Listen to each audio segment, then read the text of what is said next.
Salut à tous, j'espère que vous allez bien. On se retrouve pour la review de Raw, du 30e anniversaire de Raw. On commence le show directement avec Hulk Hogan qui sera accompagné de Jimmy Hart. Il viendra nous faire un petit coucou, il va nous parler de Raw, nous dire que c'est le 30e anniversaire et que maintenant depuis 30 ans, Raw fait que évoluer. Ensuite, il va nous dire quelques petites phrases qu'il dit d'habitude, mais rien de plus intéressant que ça. Mais après, on aura du coup la Bloodline qui arriveront pour faire le procès de Sami Zayn. Parce que pour ceux qui savent pas, on était censé avoir une cérémonie pour honorer Roman Reigns avec toutes les générations de la Bloodline. Mais finalement, ça s'est pas fait. On se posait la question pourquoi ça s'est pas fait. Il y en a qui pensaient que c'était peut-être par rapport à The Rock, qu'il serait pas là, du coup, ça servira à rien de faire venir toutes les générations de la Bloodline.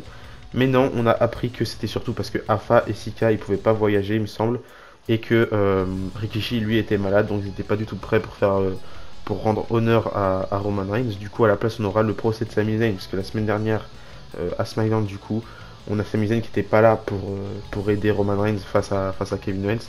Quand Kevin Owens a fait passer Roman Reigns à travers la table.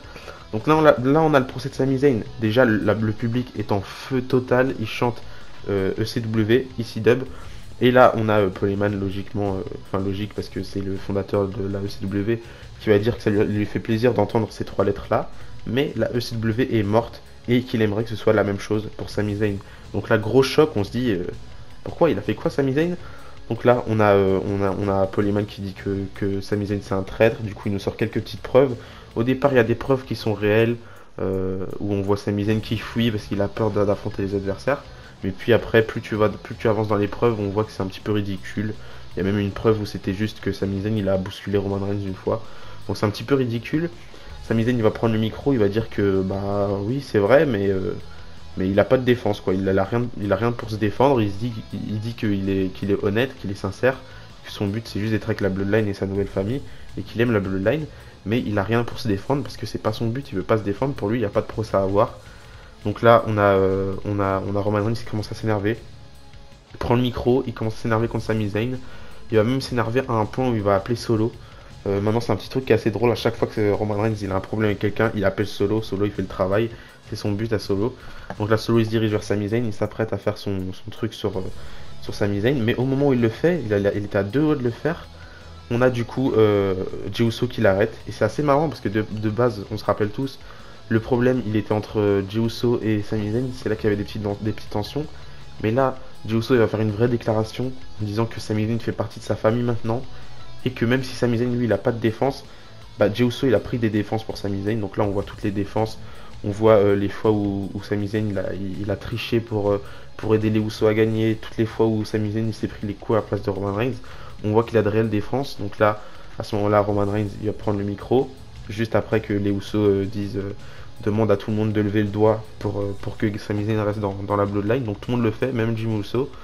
Et même tout le monde va chanter Sami Uso, ça va être incroyable. Il est over comme jamais, Sami Zayn. Enfin bref. Et du coup, à ce moment-là, Roman Reigns va prendre le micro pour dire que il en déduit que Sami Zayn n'est pas coupable, mais que ce samedi au Royal Rumble, il y aura un dernier test, le final test pour Sami Zayn. Ce sera au Royal Rumble et que d'ici là, il veut plus voir Sami Zayn. Donc c'était un segment incroyable, ça a duré presque toute la première heure de Raw, il n'y avait pas de pub, c'était juste ouf, le public était à fond. Et moi ça me fait ouvrir les yeux clairement, même si je le sais déjà depuis longtemps, Sami Zayn il est over et Sami Zayn faut tout miser sur lui en 2023.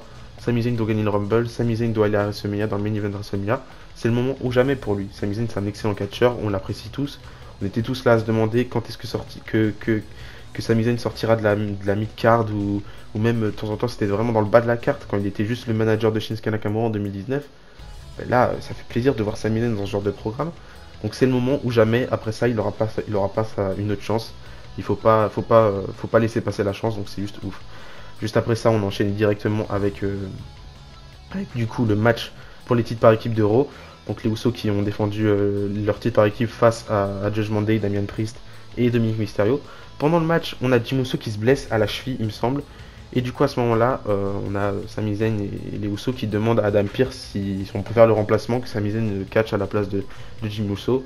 Adam Pearce va finir par accepter, il va dire que comme il a accepté pour Judgment Day la dernière fois, il va faire de même pour les Usos. Et c'est là qu'on voit que tout est lié à la WWE et dans le main roster. C'est juste ouf, je sais même pas si c'est fait exprès ou pas, mais en tout cas, c'est du booking à long terme, même si la fois où Judgment Day on triche, enfin on trichait, on fait l'échange, ça date d'il y a 2 semaines seulement. C'est quand même, ça reste du long terme. On n'avait pas ça avec Vince McMahon. Et là c'est juste ouf de voir ça. Et en plus, le match était excellent. Le public va cheer pour Sami Zayn tout au long du match. Et au final, Sami Zayn va aider Jey Uso à remporter, enfin conserver les titres par équipe de Raw. Donc finalement, pas de Judgment des champions, mais les Uso champions. Et juste après ça, on verra Roman Reigns en backstage qui regardait le match et qui dit qu'il veut pas voir Sami Zayn jusqu'au Royal Rumble. Donc là, il l'a fait.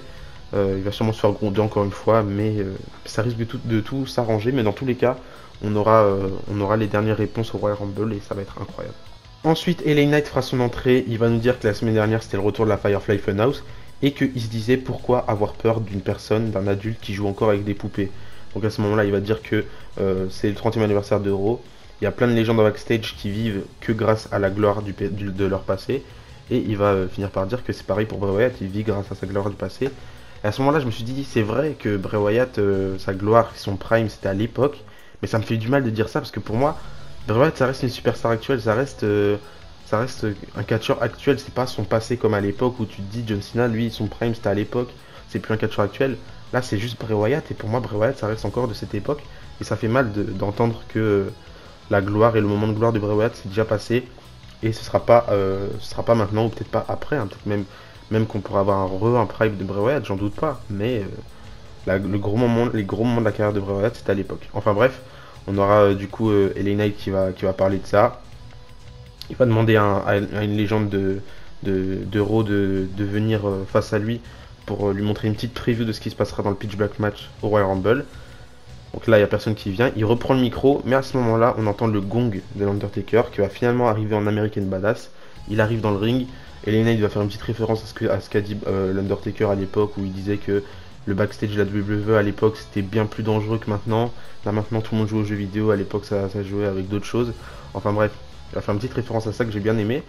Finalement il va vouloir dire à l'Undertaker qu'il va lui faire sa peau, mais il va partir, il va dire je passe mon tour. Et au moment où il part forcément, on a Bray Wyatt qui fait son entrée. Et LA Knight retourne dans le ring, il se prend un chokeslam de l'Undertaker, enfin pas réellement, il y a l'Undertaker qui s'apprête à faire un chokeslam, mais finalement c'est Bray Wyatt qui a terminé le travail en faisant son Sister Abigail, et à la fin on a l'Undertaker qui est passé près de Bray Wyatt, il lui a dit 2-3 petits mots dans l'oreille, je sais pas ce qu'il s'est dit, mais moi j'ai vu ça comme une petite passation de pouvoir, une passation de torche, et je trouvais ça incroyable d'avoir enfin ce segment avec l'Undertaker et Bray Wyatt. On espérait tous que Bray Wyatt ce soit la nouvelle attraction de WrestleMania, le nouveau visage de la peur à la WWE. À l'époque, ça avait tout pour le faire. Là, je dirais peut-être qu'on a un petit peu moins de choses pour le faire parce que Bray Wyatt c'est plus la même personne qu'avant. C'est un petit peu moins, c'est un petit peu moins attractif, je dirais, qu'à l'époque, mais ça reste Bray Wyatt et j'espère que ça va se faire réellement. Enfin bref, juste après ça, on était censé avoir le Steel Cage match entre Bayley et Becky Lynch. J'étais hype pour ce match, mais finalement. Avant le match, on a Dakota Kai et Yoskai et Bayley du coup qui ont attaqué Becky Lynch dans la cage et le match du coup se termine en no contest. Ça a été fait parce que je pense qu'ils n'avaient pas assez le temps pour la suite. Je crois que le segment de Sami Zayn ça a pris beaucoup trop de temps, du coup ils ont dû se dépêcher, ils n'ont pas pu faire ce match là. Du coup no contest malheureusement, mais on peut s'en passer en vrai de ce genre de match, c'est pas la mer à boire quoi. Ensuite on a dit Generation X qui ont fait leur entrée avec Kurt Angle. Au départ, je me dis, mais pourquoi il y a Kurt Angle? En plus, l'annonceuse de ring de NXT elle était là et elle a même pas annoncé Kurt Angle. Elle a annoncé tout le monde sauf lui. Et c'est seulement au moment où Road Dogg va faire sa promo d'avant-match à l'époque, même si là il n'y avait pas de match. C'est seulement en faisant cette promo là qu'il va se rendre compte que c'est pas Billy Gunn qui est là, mais c'est Kurt Angle. C'est assez logique qu'il n'y a pas Billy Gunn. Et du coup, ça c'était assez marrant en vrai. On a pareil Triple H qui veut faire sa promo de base, mais qui va se faire couper par Imperium qui vient de faire un petit face-off avec la DX, c'était incroyable je trouve. On a la DX qui ont dit qu'il fallait trouver quelqu'un pour affronter, pour s'occuper de Imperium, parce que Gunther il en voulait, hein, il voulait clairement se battre. À ce moment-là, Triple H fait un pas en avant, face à face avec Gunther, c'était épique, mais Triple H se retire directement en disant bon je suis à la retraite, je vais pas faire le con. Pareil pour Shawn Michaels, il va dire qu'il est trop vieux, pareil pour Road Dogg et X-Pac. Et après ils disent bah vas-y Kurt Angle toi, mais Kurt Angle voulait pas y aller. Du coup là on a Seth Rollins et on a les Street Profits qui viennent. On a même Theodore Long qui vient officialiser le match. Et on aura aussi Kurt Angle en arbitre. En plus le match était super bien. Assez dommage que ce soit une victoire pour Seth Rollins et les Street Profits. Parce qu'en plus ils n'ont aucun programme les trois catcheurs. Et à la place on aurait pu avoir Imperium qui mine de rien, Gunther est champion. Imperium sont eux dans le tournoi par équipe. Donc ils ont un programme et ça aurait été bien qu'ils remportent ce match là. Mais du coup victoire de Seth Rollins et les Street Profits. Qui seront logiquement dans le Royal Rumble, peut-être pas les Street Profits, mais Seth Rollins c'est sûr, de toute façon il a déjà été annoncé, pareil pour Gunther. D'ailleurs, on pourrait avoir une petite surprise avec Gunther, j'en sais rien. Mais du coup, voilà. Ensuite, Ric Flair va arriver, il va dire que Raw, ça a lui apporté tellement de choses dans sa vie, que la WWE en général lui a apporté tellement de choses comme le succès, mais ce qui le rend plus heureux, c'est que sa fille, grâce à la WWE, elle arrive à faire encore plus de choses et avoir plus de succès que lui, il a eu à l'époque. Donc là, on a Charlotte Flair qui débarque, elle arrive dans le ring, elle va dire que elle est super contente d'être passée d'une diva à une catcheuse, et que grâce à ça, c'est grâce à des catcheuses comme Nikki Bella, comme Brie Bella, comme qui elle va dire Asuka, Rhea Ripley, et j'en passe sûrement beaucoup, Ronda Rousey. D'ailleurs, elle va pas citer Sasha Banks, elle va pas citer Bayley, elle va pas citer Becky Lynch, donc aucune des Four Horsewomen. Il y en a certaines, c'est assez logique, comme Becky Lynch, elles sont pas en bon terme, donc je pense pas qu'elle l'aurait cité. Bayley, je sais pas du tout pourquoi. Et Sasha Banks, bah, elle est plus à la WWE, donc c'est assez normal de pas la citer.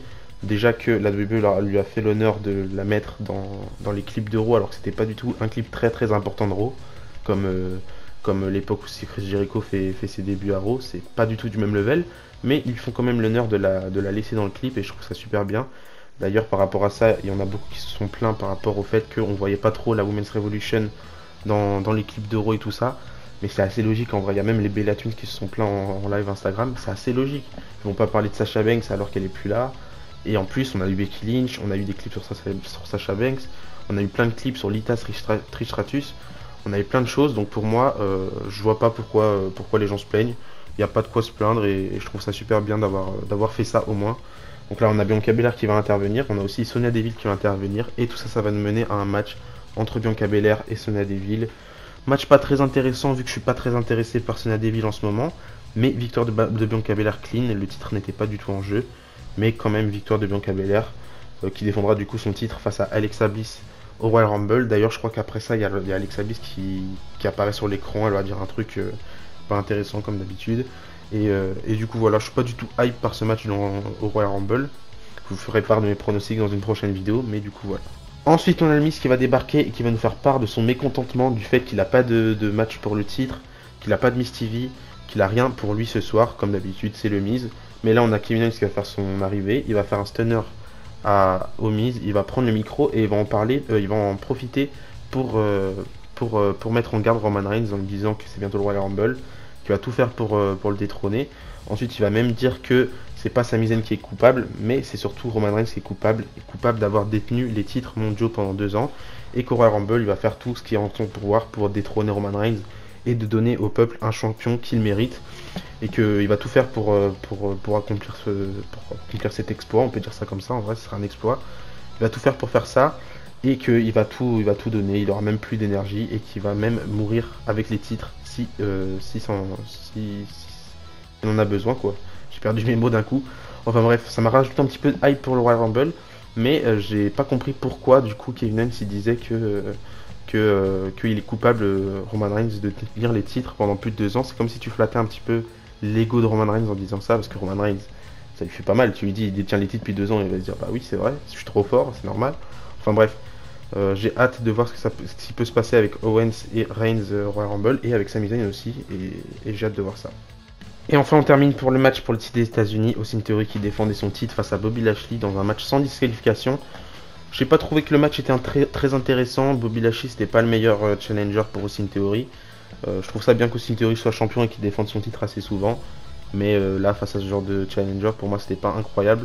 Surtout que j'ai l'impression que les deux sont plus ou moins face. Austin Theory, il est plus heel que Bobby Lashley, mais j'ai pas l'impression qu'on a un d'entre les deux qui est plus heel que l'autre.